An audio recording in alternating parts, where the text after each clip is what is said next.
Levin toured the spill area, and he joins us now. Representative Levin, thank you so much for being with us. You toured the area with the Coast Guard and also with the Orange County Sheriff's Department. What did you see today? Well, I saw the entirety, more or less, of the Orange County coastline being fouled by oil.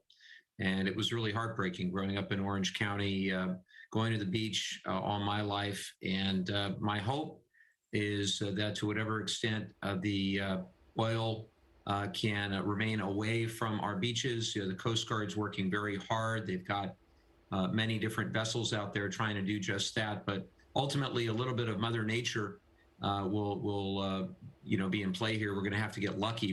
Yeah, and Representative Levin, I want to get your response to this LA Times reporting that suggests that authorities first had an indication that there was an oil spill on Friday night at 10:22 p.m. and it wasn't until 10 hours later that they got notice from the company that owns this infrastructure, Amplified. What's your response to this 10-hour delay, perhaps, that occurred?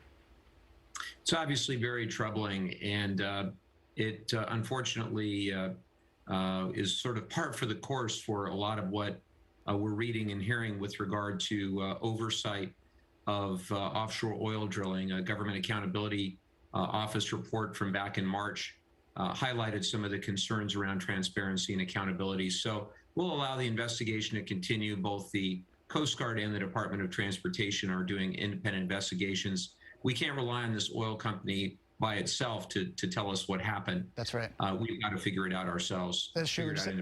We just have a brief moment left, Representative Levin, but I know that this is really important too. You proposed legislation just in May called the American Coast and Ocean Protection Act, which calls for a ban of this offshore drilling off the coast of Southern California. But of course, those that are in favor of this drilling say, look, this gives us energy independence. This keeps the price down of a commodity that's very volatile. There's an economic impact to it. What's your response to those people when you defend your proposed legislation?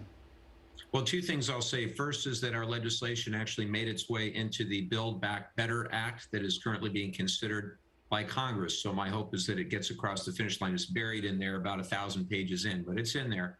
And what I would say is, representing a district with plenty of Republicans, Democrats, Independents, at scores of community meetings, I always ask, does anyone here favor more drilling off our coast? And not a single hand goes up. I know it's been a really long day for you. We're going to let you go, Representative Levin, but thank you so much for your time tonight and giving us that perspective. Thanks for having me.